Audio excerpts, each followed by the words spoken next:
We want to talk about a very prevalent issue in our society today throughout the world, and that is pornography addiction and how it's destroying relationships, destroying marriages. And with me today, Joshua Shea. There's experts out there like yourself who would tell us that is the case. Is it, or are we exaggerating the problem? No, if anything, we're underplaying the problem because talking about sex, nudity, this type of material is so taboo, and people still want to hide it and pretend that they don't use it.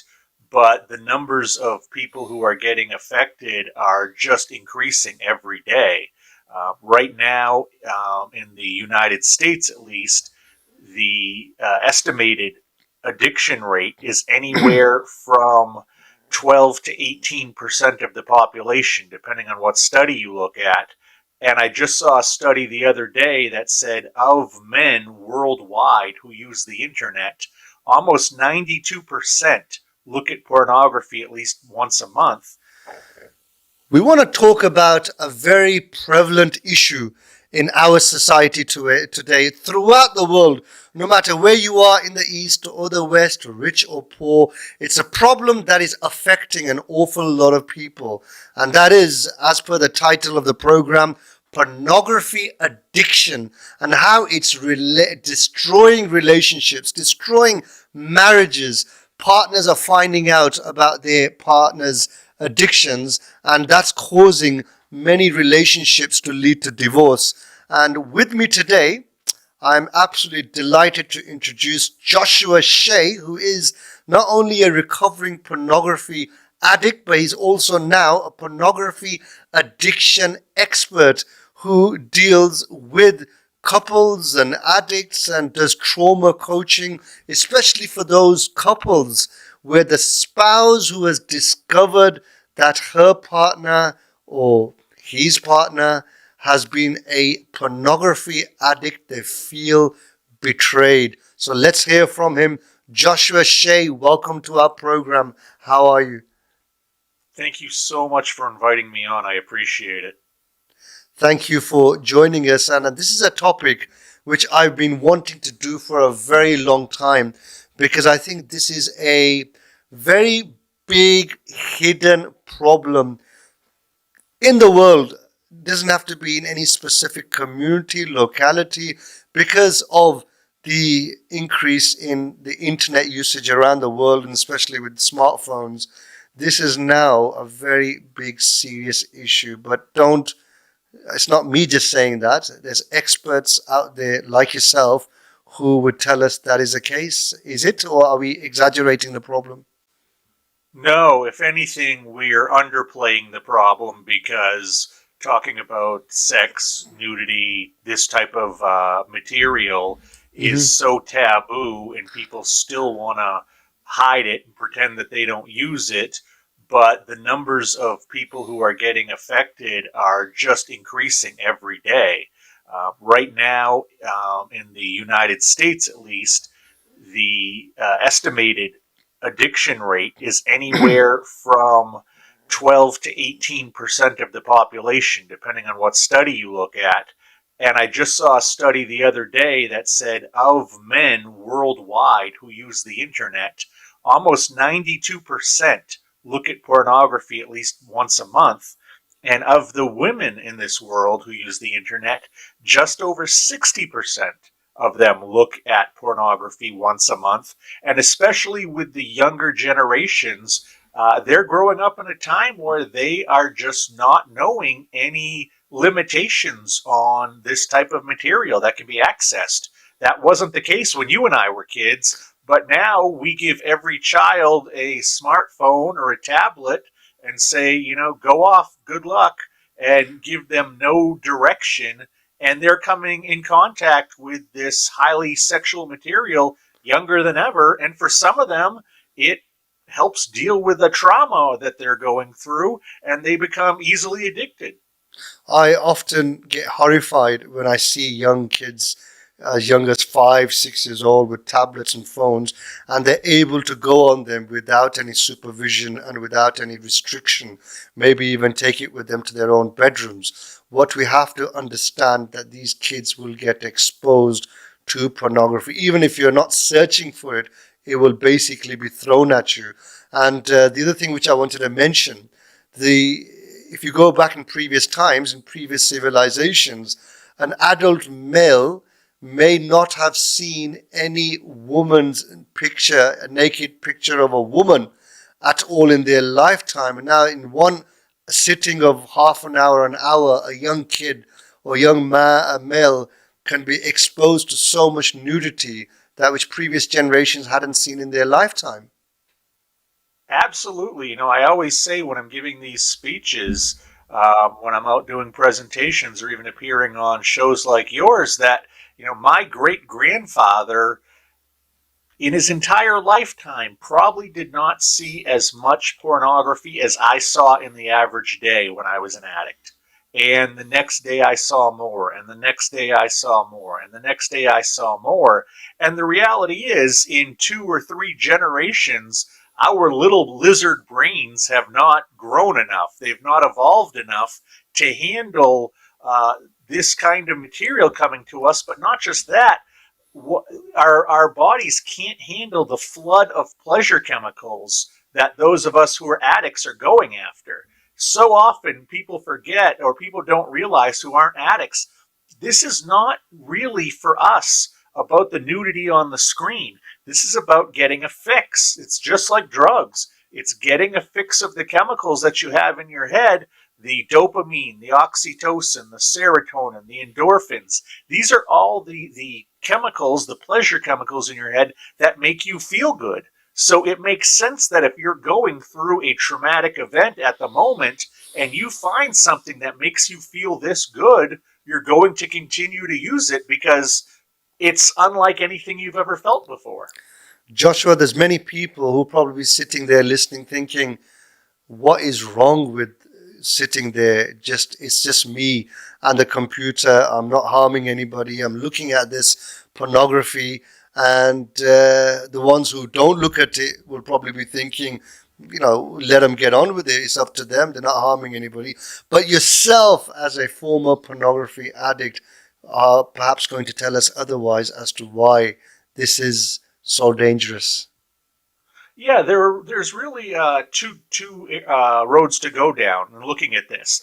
The first is the physiological, and we know that addiction is a disease, and we know that with this disease of addiction, you actually change the neural pathways in your brain.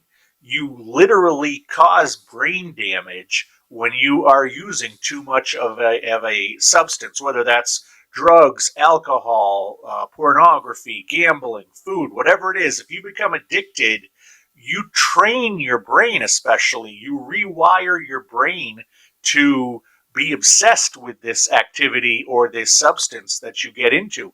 That's what makes it so hard to quit, is that you're not trying to quit with the average person's brain. You're trying to quit with a brain that demands this chemical or these chemicals. You're trying to quit with a brain that thinks it will die if it doesn't get these chemicals. Would you When put I this on? quit both alcohol and pornography, it was one of those things where it's like there were times I thought I was going to die if I didn't get my fix because those chemicals kept me going. Tell us about your story. I think it's a good opportune moment to share your story as to how you got into this addiction. What age did it start, and how did you get out of it? Well, I'm kind of textbook when it comes to guys who become pornography addicts. Dr. Patrick Carnes, who is the guru of study in this area, he did a report or a study back in the late 90s that he updated a few years later of men in the United States. I believe he looked at 3,000 of them. What he found was that just over 70% of the men he looked at had some kind of unresolved trauma because of physical abuse as a child.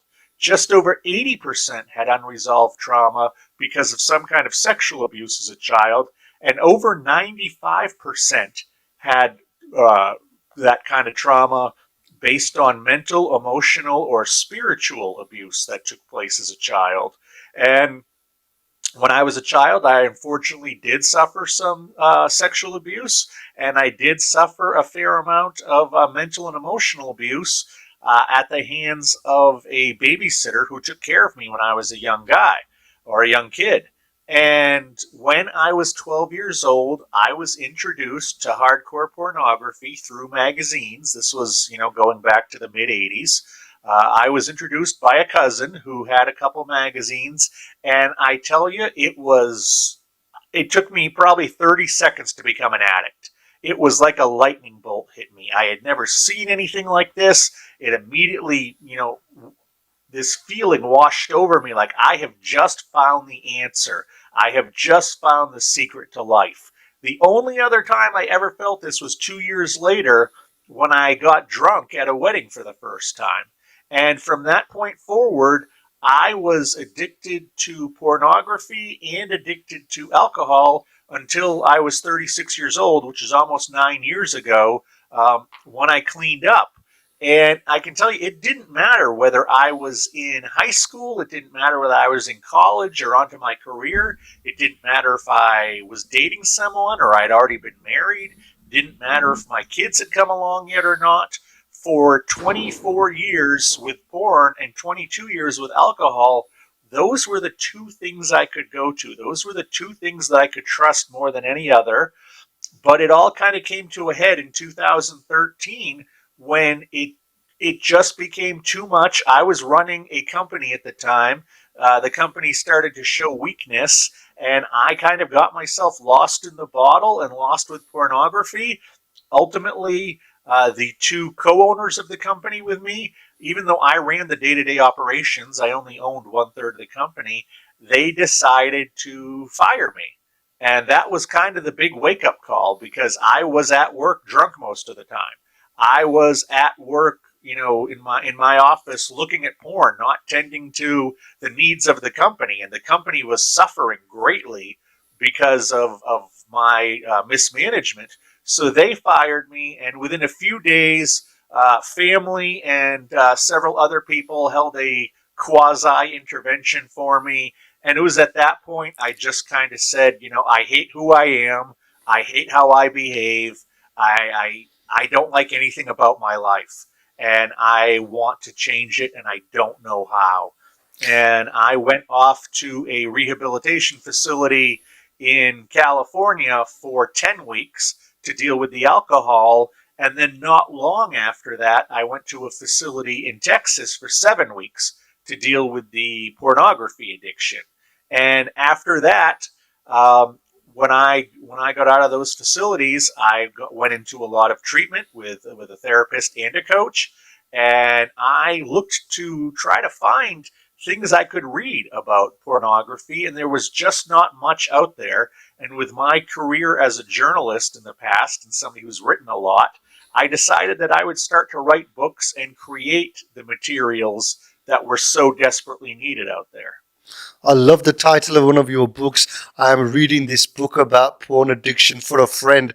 So always asking for a friend. But just staying on that, just trying to make sense of what exactly is porn addiction. How does somebody sort of classify themselves as an addict? Because there could be some people just momentarily glancing at it once in a while. Or what is that threshold where you could say that I am an addict? Is it watching it 2 hours a day, 5 hours a day, 10 hours? What is it? There is no true formula that you can put numbers to. Everybody is a little different. And we have to remember that addiction is just a label. It's not like we can take a blood test and say, oh, that person's an addict. It's just a label that we put on people. It's a diagnosis, and we reach that diagnosis based on criteria. I believe that there are 11 symptoms of pornography addiction, and that you have to meet 4 or more of them to be considered an addict. And these are things such as you plan your day around using pornography. You have trouble thinking about little more than pornography. you spend money that you don't have or you shouldn't be spending on pornography on it, sacrificing other things. You choose pornography and spending time with pornography over friends, over things that you used to do. Um, you become agitated when anybody talks about pornography. You worry that you're going to be found out. And then there are, 5 or 6 others. And if you have 4 of these, I believe that you would qualify as an actual addict. Okay, that makes sense. And going back to your own story, what would you say was a typical amount of time you would spend on a daily basis? If you're watching it at home, you're watching it at work, so you were probably spending several hours a day. When I was young, in my teenage years, I found a video store that would rent me tapes, and I would rent 2 tapes a day almost every day. They didn't care that I was a kid. It was the same thing. There was a store right around the corner from them that would sell me beer every day. So during my high school years, after school, I picked up beer and I picked up a couple of porno tapes, and that's what I spent my days doing. Now, there are times in my life where perhaps I had a new girlfriend or perhaps I was very busy where my porn use would drop a little just because I didn't have the time. But my porn use was almost an everyday thing. And I would say that the average time I looked at it was 45 minutes to an hour every day. Okay. And when you start a relationship, I mean, I've read obviously extensively about how porn addiction affects your real life relationships. Many people who are addicted to pornography, they are then unable to fulfill a real relationship because of Yep. whatever expectations that porn creates. If you're looking at these, models online so extensively, but when you look at real life women who may not look like the models, may not do anything for you. So, it could cause difficulty in maintaining a real physical relationship. Absolutely, because if you think about it, when people use pornography, they very rarely look at the same pornography twice. And that's because our body is wired, and we've learned about this studying rats, studying some other animals. There's a phenomenon known as the Coolidge effect. And what that shows is that for a male animal, a rat, a person, a rabbit, whatever, when it is exposed to the same sexual imagery, over time its libido will drop. It does not create the same level of excitement to see the Hmm. same sexual images. That's why we look at different types of pornography. That's why we don't look at the same porn twice. Our brain is going to get most stimulated with a new image. Now, unfortunately, our brains can't always tell the difference between somebody standing in front of us and an image on a screen. So let's take your partner. If you've been married to your partner for 10 years, how many hundreds of times have you seen them naked? How many hundreds of times have you had sexual relations with them?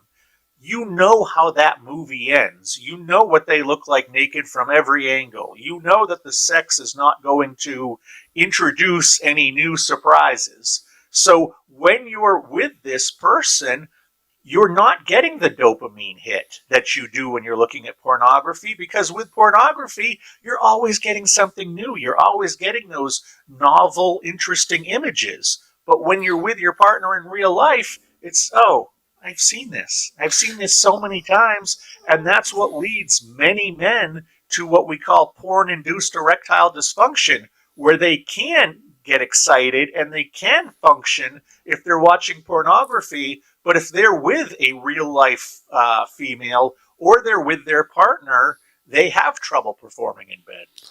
This obviously, I mean, we've heard, we've spoken to people. We have a organization which Uh, I help in counseling other people when they come to us for problems. And this I've heard several times now. Some others have shared this story where a lot of people start with soft pornography. After a while of continued exposure, Then they go on to hardcore pornography. Then after, again, a continued exposure, maybe they start looking at something completely different to their own ideology, what they are used to, in terms of they may start looking at homosexual porn.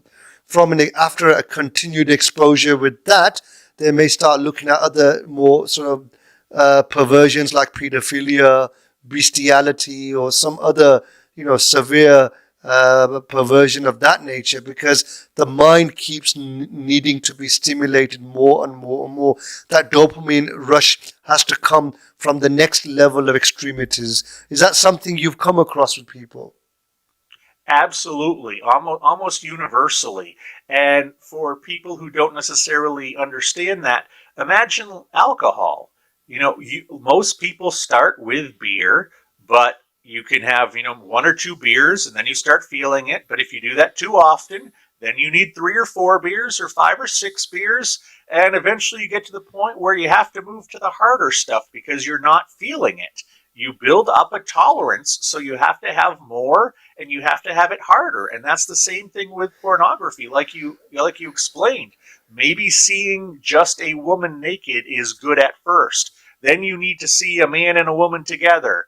Then you need to see specific ethnic types. Then you need to see more than two people together. And then it gets very weird. You can move into things where people are getting into fetishes and whatnot. And it doesn't say that you are that type of person. For instance, you mentioned homosexual pornography. There are so many addicts who have looked at homosexual pornography not because they're interested in it, not because they are a homosexual themselves. It's just because that is what they need to get that stimulation. When I talk to my clients who are coaching for porn addiction, so many of them describe it as, I don't even want to look at porn. I don't remember what I looked at 3 minutes after I'm done. I just need to get that chemical fix to move forward with my day. It has nothing to do with sex for those people who are very heavy duty addicts. It's not a substitute for sex. It's not just a way to get themselves pleasure the way it is for a lot of people who use pornography who don't have addictions. Those of us who had addictions, it was about getting to those chemicals, and looking at porn and self-pleasure is the only way we knew how to get it. So it's best to get it as quick as you can, whatever you need to do. And if that meant looking at people, doing sexual things that you would run from screaming in real life, oh well, that's what you had to look at, because getting those chemicals are more important than anything else, and your mind is constantly screaming at you that it needs more of them. It's very, very dangerous, because I often tell people that this day and age, especially in the UK, you find more and more people are going to jail or being arrested for having child porn on their computers. And I guarantee all these people, which are normally law-abiding citizens, didn't just wake up one day and said, I'm going to look at child porn. They actually graduated to that from looking at normal heterosexual soft porn until they got to these extreme levels of depravity and started looking at this sort of stuff, which has ended them in jail. So Yep. it's very dangerous. So how would you compare? So now I love the way you've summarized this and hit the nail on the head, that this is all about the chemical release in your brain, which is no different to what heroin addicts go through. So what is more dangerous then? A porn addict or a heroin addict? Or I guess it depends how addiction? you define dangerous, because addiction is addiction is addiction. 95% of what happens in addiction, I tell people food addiction doesn't take place in the stomach, cocaine addiction doesn't take place in the nose, and porn addiction didn't take place between my legs. All addiction takes place up in the brain. Yeah. That's where the entire thing happens. We just happen to find different types of addictions based on where we are, who we are, our culture, what's in our environment. I came from a family, I came from a place where I was never going to have any type of ability to get my hands on heroin. I was never going to have any ability to get my hands on cocaine. But there was plenty of alcohol around my house. There was plenty of alcohol that I could just go buy when I was a kid. Same thing with the pornography.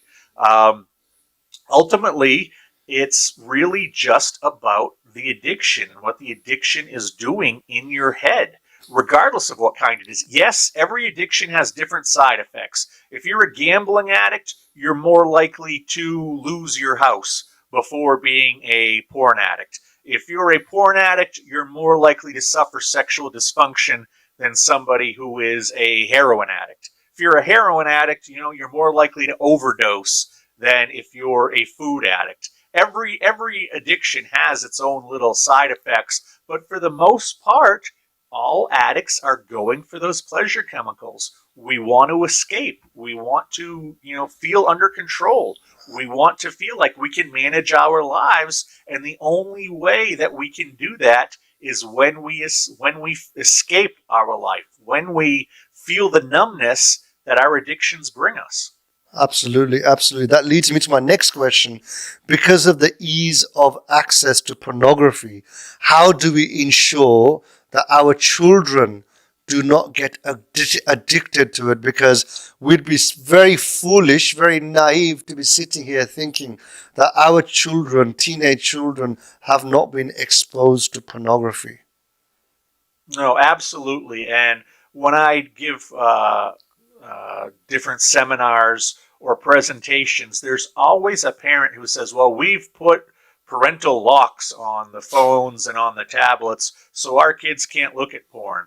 And I say, there are 5 billion smartphones on Earth. You locked one of them down. Congratulations. Yeah. What happens when little Johnny or little Janie gets on the bus to go to school and the kids sitting next to them whose parents don't put restrictions on their phone? What happens when they show them pornography from a website? If you don't know what your child is going to do, if you don't know what your child is going to say, you didn't porn-proof your kid. In fact, you didn't prepare them at all. You can't just bury your head in the sand and hope that, your kid never sees it. Like you said, it's not a matter of if your child is going to see porn. It's a matter of when. Yeah. And I believe what we have to do is treat this with education like we do anything else. And parents need to recognize that the don't look at pornography speech is not the birds and the bees speech. It's similar to the speech you give to your kids about not drinking or not doing drugs or not smoking cigarettes. When you're old enough, you can do whatever you want, but when you're in my house, we don't look at this stuff. And you can go back to kids being 4 and 5 years old and start education then at a very age-appropriate level. When your kid is 4 or 5 years old, you can tell your kid, hey, you can never let anybody take pictures of you without your clothes on, and you're not allowed to take pictures of anybody else with their clothes off. And just leave it there. And then next year or two, when they get going to school, you can say something like, if you see naked people on your computer or a friend shows you their phone and you see naked people, please come tell me, because I want to make sure that doesn't happen again, because that's not good for somebody your age. And I believe we can make these stops along the way and eventually lead into what pornography truly is and what it can do with you.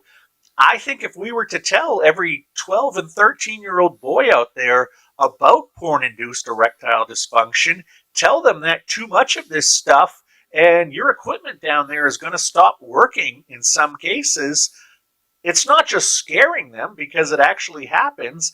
I believe most 13-year-old boys are not looking to be addicts. They would like to have a girlfriend.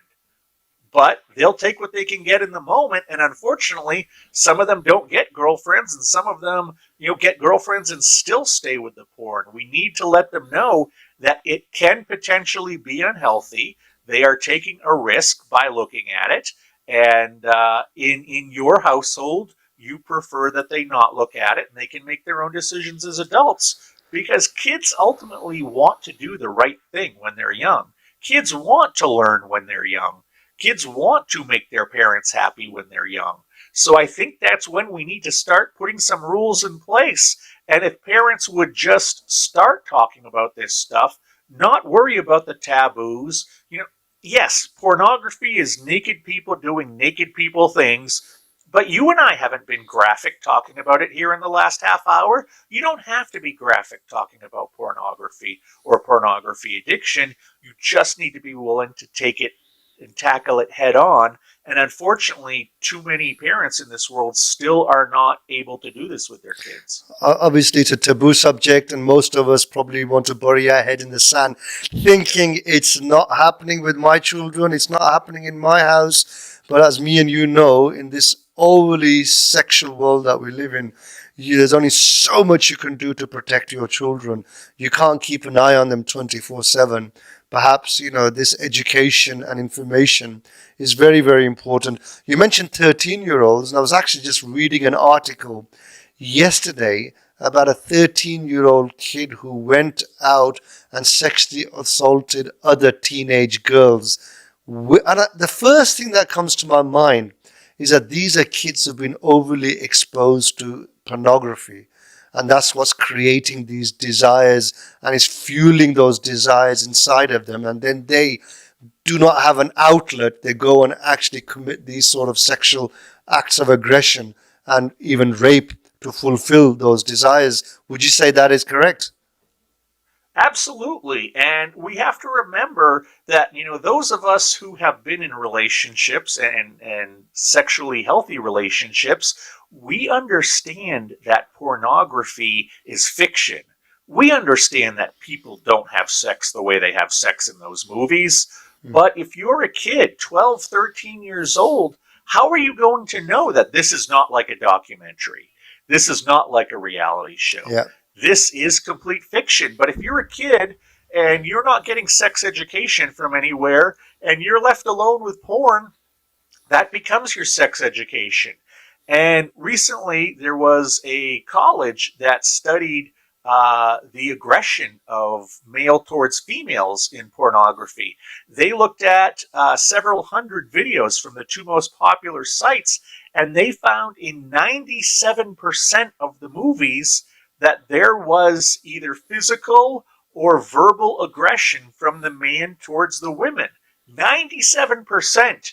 And this same college interviewed women about sexual encounters they've had, and they've said that in consensual sexual encounters that they allowed, 40% still said that they had sexual aggression towards them to a level that they found uncomfortable. So you talk about what's wrong with pornography. Unfortunately, it's educating our youngest people as to what sexuality and what having sex is like, yet they don't realize that it's complete fiction. People don't do it like that. People, don't bend each other in all those crazy ways. People don't swear at each other and spit on each other when it comes to real lovemaking. That's what they do for the movies. And that's part of what needs to be taught to these kids, is that what you're seeing is not real. It's like any other Hollywood movie. It's not real. Do not take your cues from this. Do not learn from this. Because even if many of those guys don't end up as addicts, they still end up sexually unhealthy because they're taking their cues from porn movies. It's quite sad, really, very, very sad, that because they're creating a new mindset which really isn't healthy at all, as you've said, because they're creating different degrees of depravity and bad behavior and bad attitudes. And what I wanted to ask next is, what should a partner, a spouse, do if they find out that let's say in most cases, it's the wife finds out the husband is a porn addict. And many of them sometimes feel very shocked and betrayed, no doubt. So, what normally happens in that situation? Well, yes, like you said, most end up very surprised, especially if they have created the boundary early on in the relationship saying, I don't want you to look at porn, or pornography should not be part of this relationship. What happens to the partner is that they want, well, if he could go ahead and do this, and we're talking about sometimes men who have hidden it for 15, 20, 25 years, if he was able to hide the fact that he was looking at and satisfying himself with other people on a screen or on a video for all of these years. If he lied about this for 20 years, what else did he lie about? Absolutely. What else don't I know? You know, and so you get that from the partner wondering, do I even know this person? And you also get the, what did I do wrong from the partner?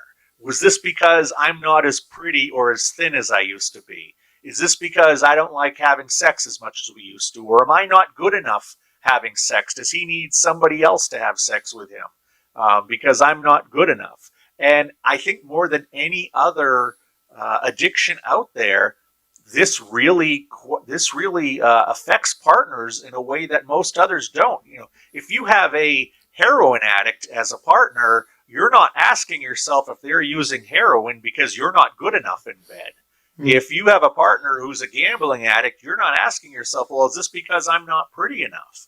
You get that kind of trauma when it comes to these sexual addictions, when it comes to infidelity, when it comes to voyeurism, exhibitionism. It is this family of sexual disorders where the partner starts to really question reality about what's going on and about themselves, causing, you know, a really bad spot. With men, you find about a third of them will completely deny it, never go get help, deny it until the end of time. A third will need prodding after a while. They'll go get help. They'll realize the error of their ways. And about a third, and this is who I was, is, okay, well, we found you out. We know what the problem is. And that's when the male will go, oh, thank God, now we can deal with this. And that's the way I was. I hid my addiction for so long, hid it for my wife for about 10 years. And when it finally came out, I was actually relieved because I didn't have to keep this secret any longer, and I could finally go get help. It's not like on a regular day I could just go to my wife and say, hey, I'm going to go away to Texas for 7 weeks and deal with my porn addiction, and her never know anything about it.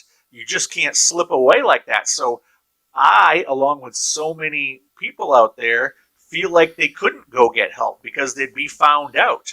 I'll tell you, of my clients now, when I'm dealing with men who have pornography addiction and women who have pornography addiction, I would say probably 75% of the time, their spouses or boyfriends or girlfriends still don't know about it. They're trying to get better before the person ever finds out. Yeah.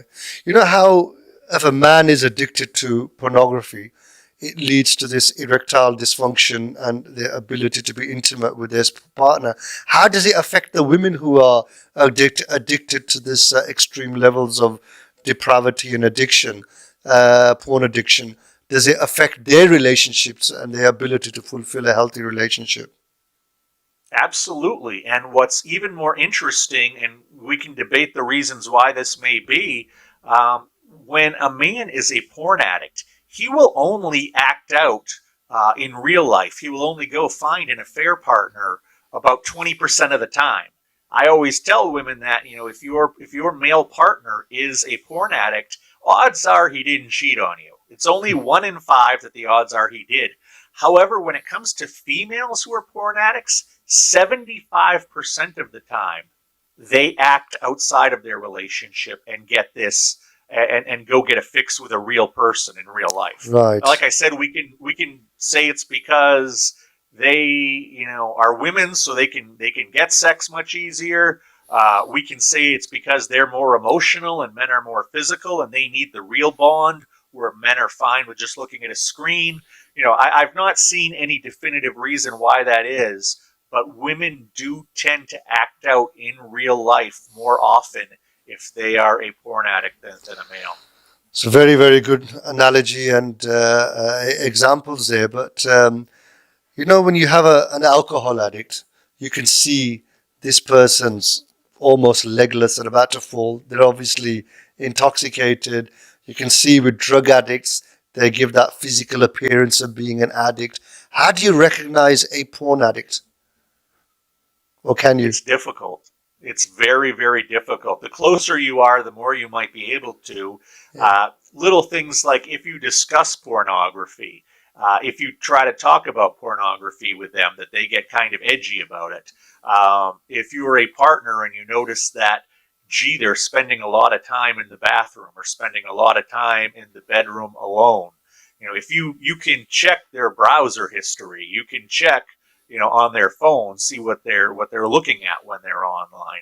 But ultimately, you can't. It's like you said, it's not like being alcoholic. There are plenty of people who knew I was an alcoholic because you slur, because you smell, because you just don't take care of yourself. With something like a porn addiction, it's a lot like a gambling addiction. You really can't tell just by looking at the person. It's not until you start to talk to them and maybe ask questions in that area that you can get an inkling about it. And even if you are able to figure out that they do have a problem, most of the time they don't want to hear it. So all you can do is really plant a little seed of, hey, I think you look at a lot of pornography, or I think you look at too much pornography. Maybe you need some help. Oh, no, I don't need any of that. And say, okay, well, you planted that seed. That's really all you can do, because as with every addiction, getting better falls onto the shoulders of the person who is the addict. And if they can't admit they have a problem, they're probably not going to get any kind of help. Do you think if our governments or authorities wanted, that they can absolutely block this kind of filth coming into our homes? And yes, they can, but why don't they do it, do you think? I don't think that you can control the internet. And some countries have tried. India has tried. The UK recently tried to put blocks on computers. It's happened around the world in different places. And the internet just crosses all international boundaries. It isn't governed by one central agency.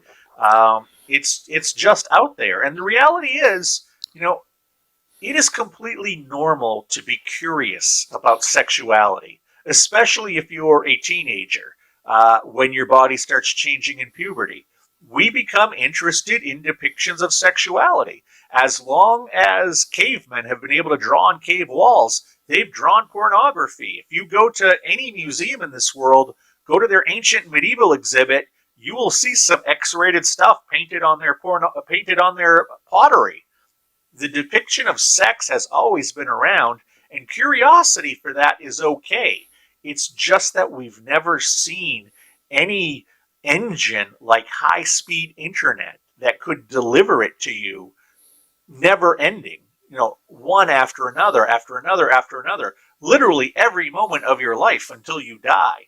We've never seen this kind of thing before. And with VPNs, with hacking, with all of the different ways that it can be accessed, I truly don't believe that it could be stopped. I just think that it takes a natural thing like being curious about sexuality, and it commodifies it, puts the money on it, gets involved. It's, depending on what study you look at, pornography is anywhere from a $5 billion to $50 billion industry every year. With that many people making money on it, you can almost rest assured it's not going anywhere. And just look at the U.S. 100 years ago, we tried to outlaw alcohol. Yeah. And that lasted only about 20 years. And this was back when technology was nowhere near as good as it is now. And people didn't have their hands on technology the way they do now. This stuff is always going to be out there.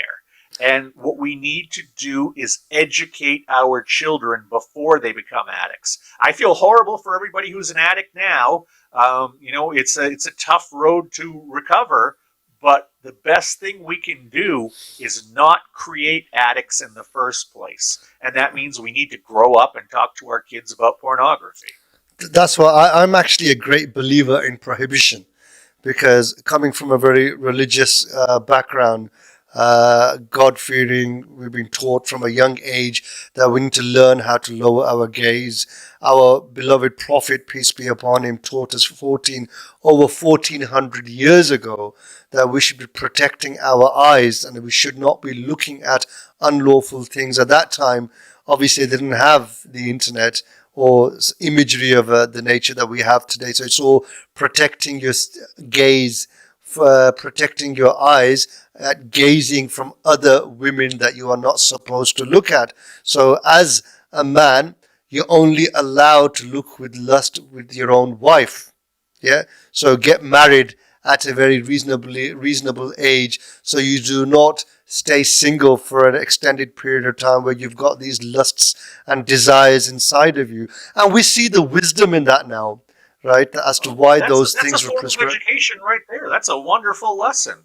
Yeah, yeah. And this was taught to us over 1400 years ago, and we are told to protect ourselves against, be chaste and protect ourselves against indecency. It seems now that the society has removed its barriers. Every time you think, oh my God, don't tell me this is happening now, the frontiers are being extended to new levels of depravity, like how you have, it's not just recorded images people are watching. Now you have things like cam girls or OnlyFans or whatever, where people are going to live feeds where they're talking to porn artists and paying them in fulfilling their desires or making them do things. So can you see how we're always, as a society, we are constantly extending those boundaries of what we were previously doing to what's now acceptable as new levels of indecency. So it just seems that it's going to get worse and worse and worse.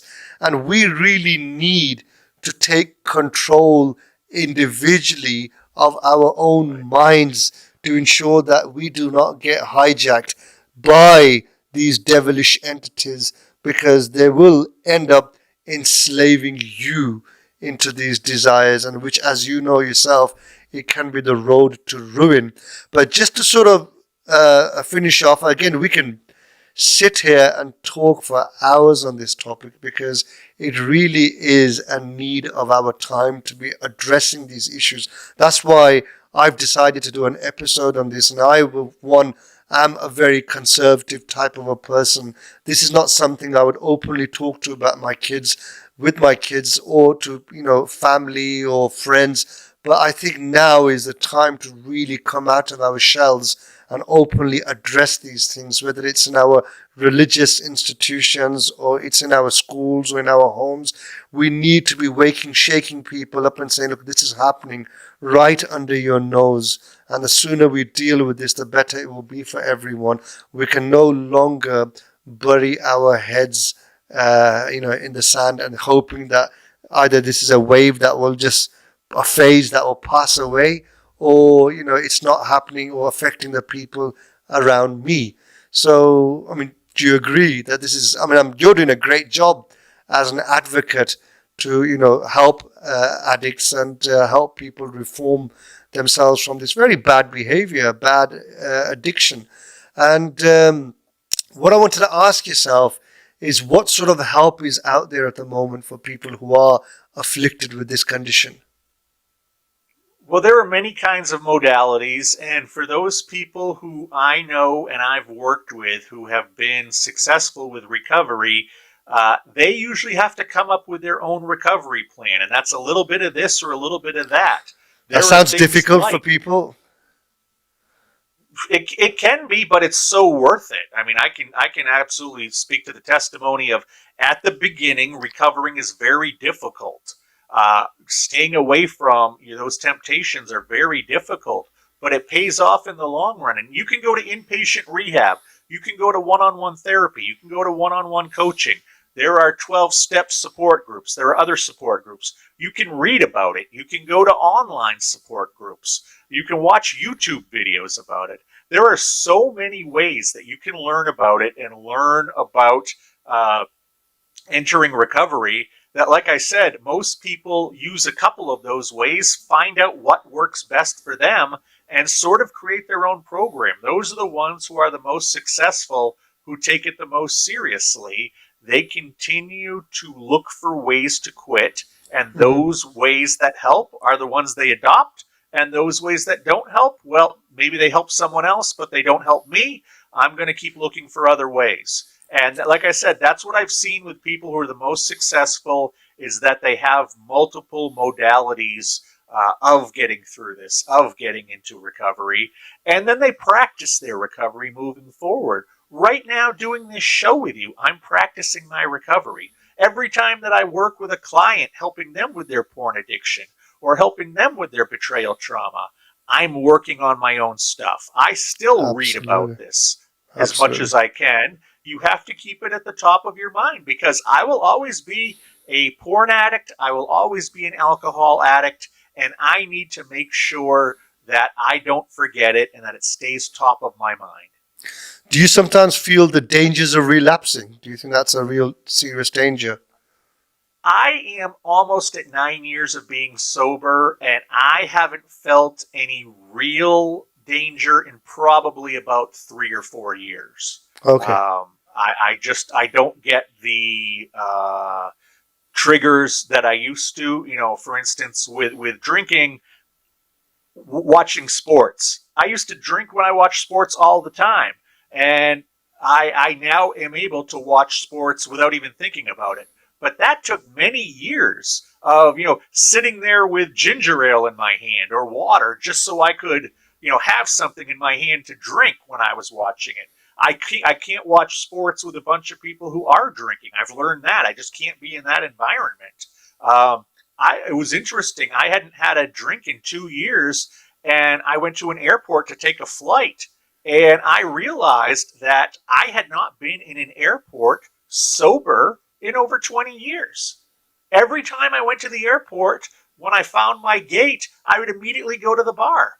And my first time in an airport sober was very triggering. It was very difficult because drinking in an airport was just one of those things that I did.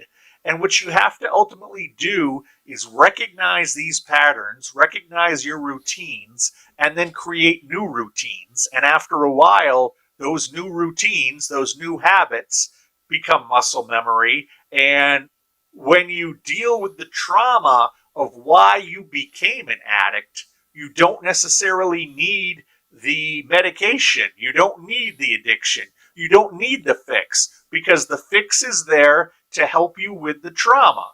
Once you deal with the trauma one on one, and I had to sit there with therapists, with coaches, and go through that trauma that happened to me when I was a kid.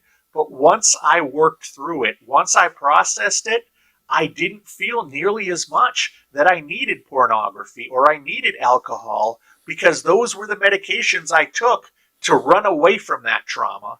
Without the trauma there was no need for the medication. Absolutely. And sometimes don't necessarily have to go through trauma because it just becomes a habit that people obviously are thriving on for purely just for lustful enjoyment, as you know. And you mentioned something good about triggers. What we advise people when we talk to them is that cut the means to the actual thing which is leading to that behavior. So if your phone is the trigger, Yep.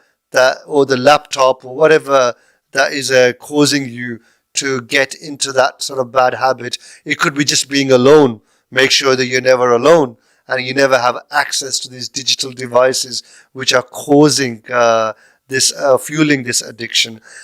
Joshua, it's been an absolute pleasure to be talking to you on this very fascinating subject, which, as I said, is such a prevalent and relevant topic of our times. And no doubt we will be speaking again. I look forward to inviting you again on this program. There's so much. It feels like we just scratched the surface. We haven't even really gone into any great in depth about this subject. Yeah, but you know what? There are so many people who are going to be educated like they never have before because of this Yeah, podcast. yeah, There are yeah. just not enough people out there talking about this, and we have to grow up. We're not going to be able to talk about pornography addiction until we talk about pornography, and that doesn't mean we have to talk about what's on the pages, Absolutely, what's on absolutely. the screen. We can be grown-ups. We can just talk about the concept of pornography, while talking about how to keep it away from our youngest, how to get it into schools, the education that's needed, how to create a dialogue around this, because that's ultimately what's needed. You have to remove the taboos, you have to remove the shame, and if we can just start having more conversations like you and I have had today, I think we're well on the road to getting there. Fantastic, fantastic. And in conclusion, is there any resources that you can recommend or places, websites that people can visit to help them in starting this journey towards recovery? Yeah, I would urge people to actually check out my website, which is paddictrecovery.com. P as in porn or penguin or pretzels. Addictrecovery.com. If you're interested in any coaching, it's available there. I have all the books that I've written for sale there as well. But I also have a page of resources. So if you want to learn about inpatient rehab, if you want to learn about online forums, or you want to read more about the disease itself, it's all there. And if you have any questions, go ahead and send me them. I'm happy to answer them for anybody. Fantastic. Thank you so much indeed. And keep up the good work. And we look forward to seeing and speaking to you again in the future. All the best, Joshua Shea. Thank you very much.